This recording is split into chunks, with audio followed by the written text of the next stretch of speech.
আর একজন মুফতি আছে, তার নাম হচ্ছে জুবের। এদের বক্তব্য এড়িয়ে চলবেন, গালি দিবেন না কেউ কমেন্টে, বরঞ্চ সেখান থেকে সরিয়ে দিবেন, অ্যাভয়েড করে নেবেন। এই লোক দুঃখটা কোথায় জানেন? এই লোক ফতোয়া দিচ্ছে ডাইরেক্ট আহলে হাদিস দেওবন্দি, তারপরে আরো যারা আছে এদের জবাই করা মুরগি বেরেলিদের খাওয়া যাবে না,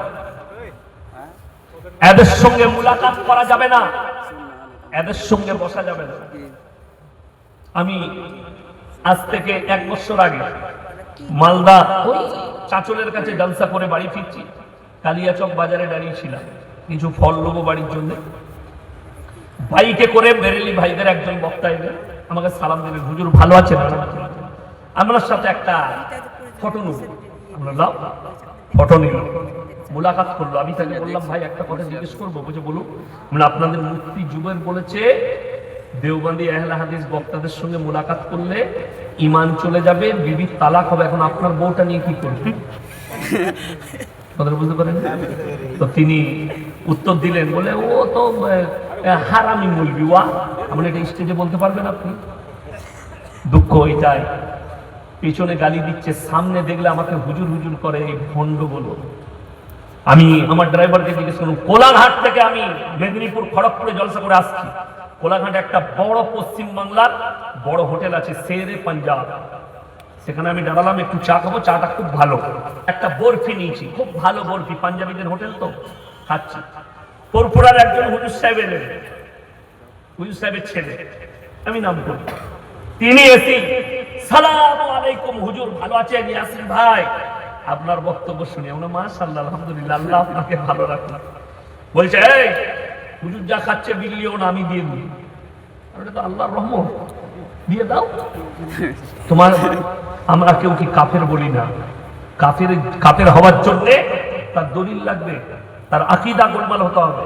যেমন আপনি বলবেন কোন বেরেলভি ভাইদের ওদের মসজিদে নামাজ পড়া যাবে কিনা, আপনাকে দেখতে হবে সেই ইমাম যদি কবরের সিজদা করে, কবরের পূজা করে, আল্লাহ ব্যতীত অপরের কাছে ভালো মন্দ চায়, কবরে চাদর চড়ায়, তাবিজের কারবার করে, লোককে ধোঁকা দেয়, তার পিছনে নামাজ হবে না। কথা বুঝতে পারলাম? কেন? আল্লাহর কাছে যত পাপ আছে সব থেকে নিকৃষ্ট পাপ। মুফতি জুবের আপনার ব্যাপারে উল্টো পাল্টা কথা বলছে। হ্যাঁ, ও বলেছে একটা জলসা ছিল, আমার কাছে রেকর্ডিং আছে, কমিটির লোকে দেওবন্দি ভাইরা আমাকে দাওয়াত দিয়েছিল মুর্শিদাবাদের জলঙ্গি বাগমারা নাম গ্রামটা। কি নাম বললাম? বাগমারা। জানি না তারা কোনদিন হয়তো বাঘ মেরেছিল, সেখানে মরদ আছে, মাশাআল্লাহ। ওই গ্রামে আল্লাহ বরকত দেখ।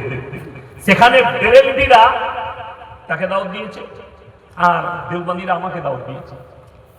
আমাকে বললে, হুজুর জানেন তো মুফতি জুবের আছে, আমি তোরা আসমান থেকে কোনো মালকে নিয়ে, আমার অসুবিধা নাই, তার আছে নাকি তাকে জিজ্ঞেস কর। কথা বুঝতে পারেন? তো তারপরে দেখলাম এই ঝামেলাটা যখন হয়েছে জাহাঙ্গীরের সাথে, ওখানকার প্রশাসকরা নাকি না নিজেদের মধ্যে হয়েছে, তারা বলেছে জলসা করা যাবে না। কেন? আমি কিন্তু ঠান্ডা মাল লয়, খুব গরম মাল, আমি উল্টো পাল্টা বরদাস্ত করবো না। যখনই ও গাল দিবে স্টেজে, তারপরে কিন্তু আমি ছাল ছাড়িয়ে দেব। আমি বলেছি যে ও যদি মুখ ঠিক রাখে আমি ঠিক রাখবো, ও যদি গাল দেয় আমিও কিন্তু ছাড়বো না, ও যদি আমাদেরকে কাফের বলে। যাই হোক, কথা হয়ে গেছে, সব হয়ে গেছে, ডেট হয়ে গেল 1 মাস পরে। এই কদিন আগে আমাকে ফোন করে বলছে, হুজুর জলসাটা করা যাবে না। আমার কাছে মোবাইলে রেকর্ডিং আছে, দুজনা যে মৌলবি দাওয়াত করেছিল তার কমিটির একটা ছেলে, তো ক্যান্সেল হয়ে গেছে। গত 3 দিন আগে দেখলাম এই মুফতি জুবের এত বড় মিথ্যাবাদী হয়, এরা বলছে ইয়াসিন আমার ভয়ে জলসা ক্যান্সেল করেছে। কত বড় মিথ্যাবাদী! আমি ক্যামেরা আছে দায়িত্ব নিয়ে বলছি, শেখ আছে, আলেমরা আছে, আপনারা সাক্ষী আছেন। যদি ওই বাঘ মারার লোককে বলবো মুফতি জুবেরের বাপের যদি হিম্মত থাকে তোমরা জলসাটা করো, আমি দায়িত্ব নিয়ে এখানে সাক্ষী রেখে আল্লাহর কসম খেয়ে বলছি আমি ওখানে পৌঁছাবো। ওর যত বড় বাপ আছে সব নিয়ে এসো, আমি একা থাকবো, আমার হয়ে কেউ যাবে না, খালি শ্রোতাগুলো থাকলেই হবে। ওর কত বড় হিম্মত আছে দেখবো। আমি কি ক্যান্সেল করবো? আমি জীবনে কোনো জায়গায় জিজ্ঞেস করি না যে বক্তা কে আছে, দাওয়াত নিবে নিয়ে নাও।